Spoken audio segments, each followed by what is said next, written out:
What's a small, seemingly insignificant decision you've made that ended up having a huge impact on your life? Decision 1. On Friday, 1st August 1997, I was going to go straight home from work, but a colleague talked me into going to the pub for a quick pint. 2 hours, a couple of shared joints, and 4 pints later, I got on my push bike and made it about a quarter of the way home before coming off at the bottom of a steep hill and nearly getting killed. I was supposed to be going on a residential course the following Monday, but I was in the hospital. I had to rebook onto another sitting, 5 weeks later and 300 miles away. And that's where I met my wife, who was living overseas at the time, but by coincidence was planning to move back to where she grew up, literally walking distance from where I was living at the time. Not only did the accident cause me to meet the woman currently sitting next to me on the sofa, but forced me to completely reassess my life. I got my drinking and drug abuse under control and have since gone sober, and got me off the self-destructive path I was on. Decision 2.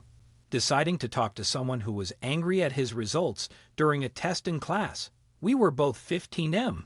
We became best friends incredibly quickly, having incredible fun together, wanting to start our rock band. Hell, he fell in love with a girl, and I was heads over heels for her own best friend. What a crazy time. But when died just 2 months after that, of course everything just crashed down. At the funeral, I was the only representative from high school with our French teacher, with whom he practiced theater. When she mentioned it to me, I proposed to take his place in the play that was being prepared for the end of the year. What followed was an amazing adventure of 2 years of building back my self-confidence, meeting incredible people, having an incredible time, which allowed me to end my high school after my last play with the troupe and receiving a thunderous round of applause after the eulogy I did at the end of said play.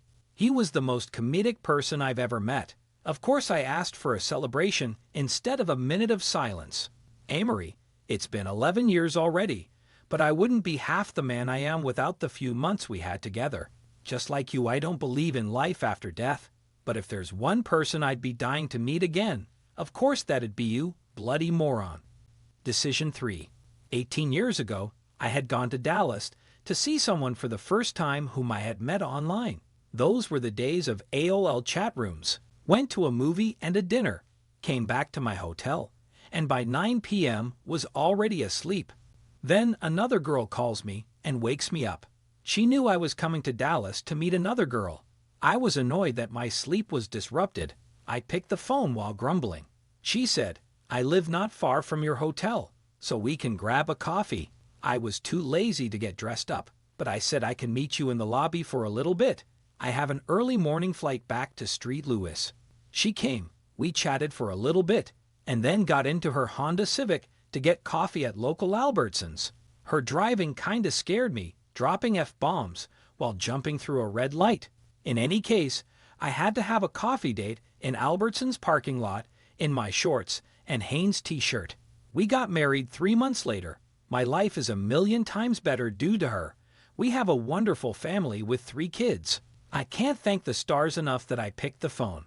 I can't imagine my life without her.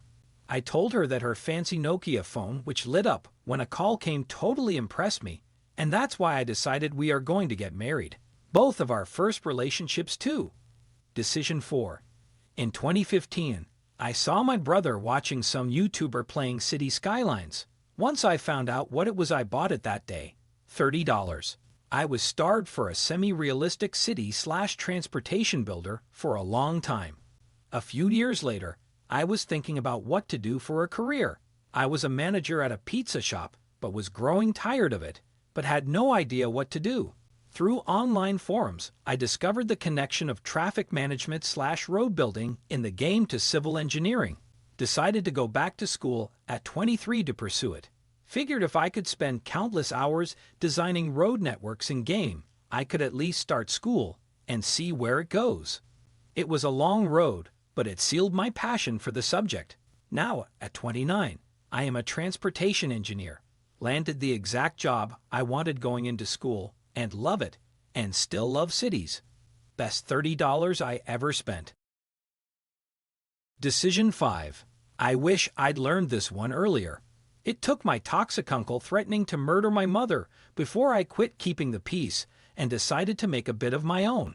It's a long and not particularly interesting story, but the Cliff Notes version is that if anyone ever writes his biography, it'll read like the life and times of the villain in a badly written young adult fiction novel. My whole life growing up, he'd do something terrible, and people would say, "That's just how he is," and advise me to keep the peace. Well, I kept the peace right up until my grandparents passed away, and he decided he was going to cut my mom and aunt out of their inheritance. When Mom wouldn't back down, he threatened her. When I found out, I was angrier than I ever have been before or since. I made myself calm down until I could confront him without going to jail. Ordinarily, I'm about as intimidating as a plastic lawn chair, but I must have been in rare form that day because he backed off and has been very polite to my mom for about 15 years now. As far as I'm concerned, he is no longer family. I wish I'd made that call 20 years sooner. Decision 6. In 2004, I jokingly entered into being senior homecoming king, and shockingly actually made it to the final vote. I got up super early, stressed, and went to school early because the vote was announced before class. Sadly, I didn't win, but I wasn't shocked. Later that day, I was walking around at lunch when I suddenly collapsed, having a grand mal seizure. I was rushed to the hospital, being released that night. A few days later, I got an MRI, where it was revealed I had a brain tumor. It was removed a few weeks later at UCLA Medical Center. Shoutouts to Dr. Gary Mathern. I'm obviously still alive now. A doctor theorized that me getting up way earlier, going to school way earlier, and stressing out lots that morning put me down a path begging to end in a grand mal, which wouldn't have happened if I didn't have that happening that day. If I didn't have that seizure, it is unknown when I would have had one that was noticed by everyone and led me to getting an MRI where my tumor was discovered. If I don't jokingly put in my name for homecoming king, I might now be dead. Decision 7. Not a decision I personally made, but it definitely affected me. Before I was born, my dad worked in NYC for a big financial services firm. They eventually moved him to Texas, but he still flew to New York for meetings at least twice a month throughout most of my childhood. My parents often fought about how much my dad traveled. When I was 6, I remember a night when my mom demanded my dad teleconference into his September meetings instead of flying to New York, so he wouldn't miss my birthday or be too tired during the party. On September 11, 2001, my dad was scheduled to attend a meeting at his company's office in One World Trade Center. Instead, he was safe at home in Texas because for once, he decided to listen to my mom. Decision 8. Visiting my old Toronto neighborhood with my wife, I accidentally encountered a high school friend from years before. Found a restaurant nearby where we could sit down to chat and remember old times. During the conversation, I mentioned that I regretted never going to university. The friend recommended I check out Atkinson College at York University, which he said had night courses toward an undergraduate degree.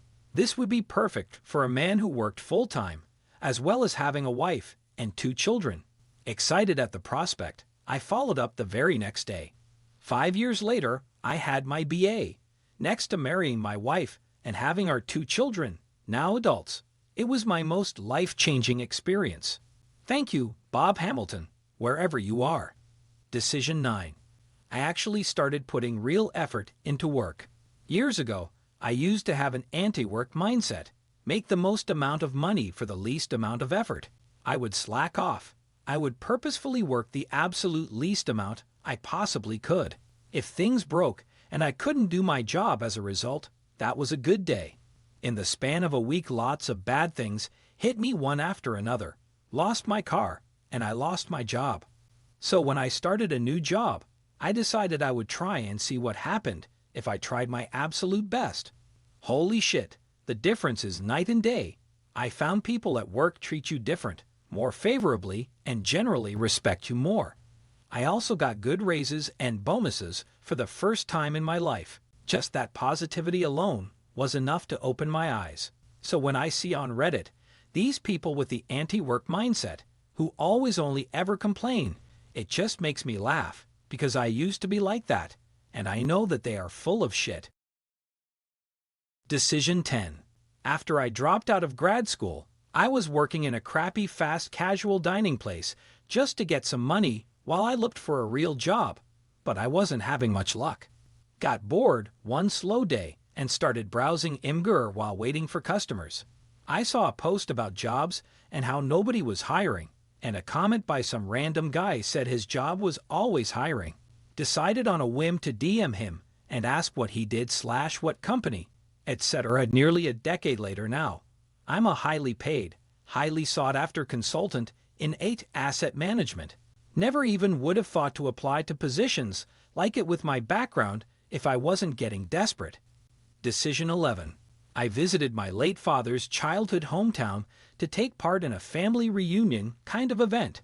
Before I left, I asked through Facebook if any of my old classmates I went to a vocational school a couple of towns over would like to meet. Didn't think much of it. I ended up meeting a classmate and her family in my dad's hometown and staying over the night and making business plans. Due to these plans, I ended up moving to the town a year after. The plans fell short due to illness, but regardless, I ended up getting my first permanent summer job in my life. I had never dated or been in a relationship before, but in a few years of time, I ended up dating my classmate Stepson. I've met way more people and gained way more hobbies, interests, and experiences than I ever did living elsewhere. I've had the happiest 6 years in my life while living here. Now we're looking into moving to the UK, which equally excites and terrifies me. And this all started because I asked if anyone wanted to see me on a whim. Decision 12. I decided to take a semester off in college, move back into my mom's house, and get back to it in the fall. My brother worked at H&R Block, and I thought that would be a nice job. I got hired and met this girl who talked about joining the military. We made an agreement that I would get her a Valentine's Day present, and she would get me a birthday present. Day is in February. 8 months later, she ended up in college, and I joined the military. 17 years later, I'm an accountant, and we've been married for 16 years with 2 kids.